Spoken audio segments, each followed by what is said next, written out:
This year's draft class has a ton of talent on the defensive side of the ball, and we already talked about a few guys in the trenches on the defensive line and the linebackers. Now let's talk about the DBs. One of the DBs that stand out the most to me is Caleb Farley out of Virginia Tech.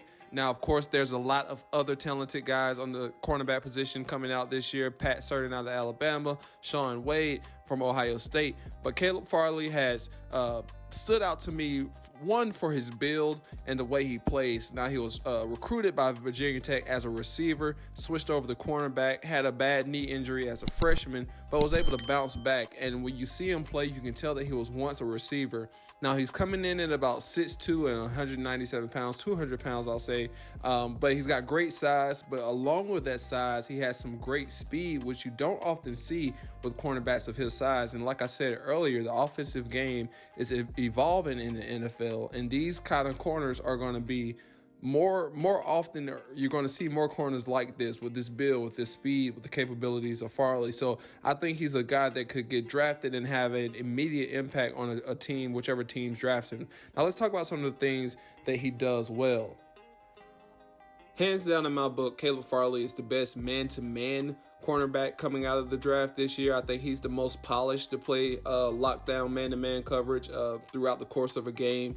And a lot of that is due to his great footwork, closing speed, and explosiveness. And he also has some really, really great hips. And another thing that works to his advantage is he has the top end speed to carry routes vertically against faster receivers, but he's also strong and big enough to play with those physical receivers and bully them at the line, but still, like we said, face against those fast receivers. And when you think of situations like this, I think of going up against a guy like DK Metcalf, who's really both strong and fast. And you have a cornerback like Farley who can do his best at matching up with a receiver like DK. Not saying he's going to win every battle, but I think you give your defense a better chance with a cornerback like Caleb Farley covering a guy like DK Metcalf. And then you can also see him covering a guy like Tyreek Hill, who's more of a speedster. Farley is in his natural element when he's playing press man coverage. Like I said, he's very physical with the receivers at the line, knocking them off of their routes. He's great with sticking with the receivers after pressing them and matching them within their routes and not allowing any throws in any open windows. In 2019, he allowed 1 or fewer catches in 7 of 10 games. 1 or less.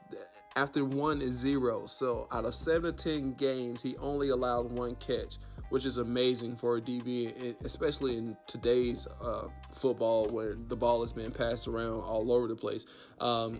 In only 2 seasons, he was targeted 104 times, had 17 pass breakups, and 6 interceptions. That's a PBU interception rate of 22%, which is crazy. So I think it's great to get a guy like this on your team. Of course, he has some things he can do better at when it comes to zone coverage. I think he is hesitant sometimes in reacting in zone coverage than he is more so in man coverage, but those are things that I think with a little coaching, he can get a lot better at.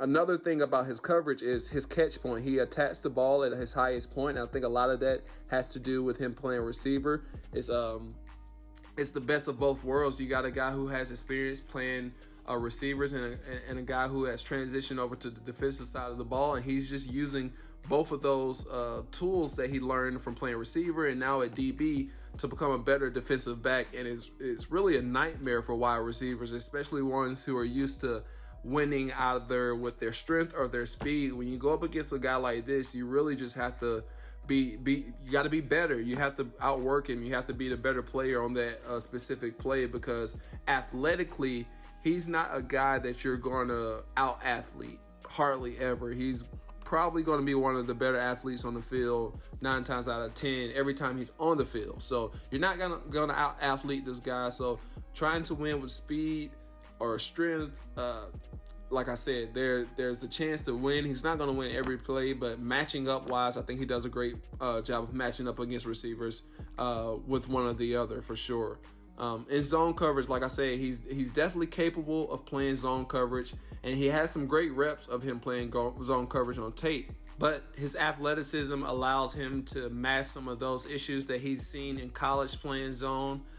He shows a little bit of uncertainty sometimes in zone coverage spacing, and lacks that spatial awareness to truly be a true lockdown zone coverage cornerback. But not to say that he can't do it, because he has a lot of great reps in zone coverage. But once again, it goes back to being an athlete, and a lot of these limitations are a lot of things that gets better with coaching, that gets better with experience. Just the lack of instincts he has in zone coverage are just, I think, ideally due to mainly playing time. The more playing time he gets, the more reps he gets, the better of a zone coverage cornerback he becomes. And I think that will be pretty sooner rather than later that we see him become really a hybrid corner, playing both zone and man. With Farley being such a physical cornerback when it comes to jamming receivers at the line and playing physical in the pass coverage, you would think that would transition over to the run game, but ultimately it hasn't when you look at the film. Given his size and his athletic ability, he should be a more physical cornerback all around, but he struggles sometimes to get off blocks and engage blocks. And he also, a lot of times when watching the film, I saw him missing a lot of tackles against running backs. And of course, we know in the NFL, cornerbacks have to tackle. They're going to have to come downhill in certain situations and make tackles on the running back. The good news about this is that Caleb Farley is 6'2", 200 pounds, going to put on a little bit more weight, a little bit more muscle. So he has the build to tackle these running backs and be a physical presence in the secondary. But getting the mental mindset to be a great tackler is a lot different. So that's one of the main things outside of zone coverage I think that is going to need to be improved before getting to the next level. It's just going to be run defense. You're not going to be able to cover every play. In a perfect world, of course, some DBs would enjoy that, just being able to run with receivers, but there's going to be a lot of ground and pound in the NFL, and you're going to have to be that guy to set the edge sometimes, and you're going to have to come down, be physical, and let running backs know that you're just as tough of a tackler as the linebackers and defensive linemen are. So I think he has the ability to do so, all in all, especially with his physicality already. I think Farley is an outstanding DB prospect. He's got a lot of upside. He's got a high ceiling. I think he might go after Pat Certain, mainly because of the injury he did have. The biggest hole in his game, like we just said right now, is just going to be his run game and him being able to get off blocks and come down and play the run on a consistent basis, as well as getting better at zone coverage. So on the next level, regardless of where Caleb Farley goes, whether he goes early, whether he goes late, I think this guy is going to be an immediate starter for a team. I think he needs to go to a team with some secondary issues, but also with some veteran cornerbacks in the locker room already to help him with some of the things of being a pro, of being a better defensive back, and just that guidance that he's going to need. But all in all, I love what I see from this guy on film. I love to see him run with these receivers. I love to see the athleticism that the defensive back prospects are bringing this year in this draft class, and I'm excited to see where he goes. I'm a Philadelphia Eagle fan, so if he goes to the Eagles, I would not be complaining. I think this would be a great fit. So we'll see. But all in all, Caleb Farley is going to be a great addition to someone's secondary room this upcoming NFL draft.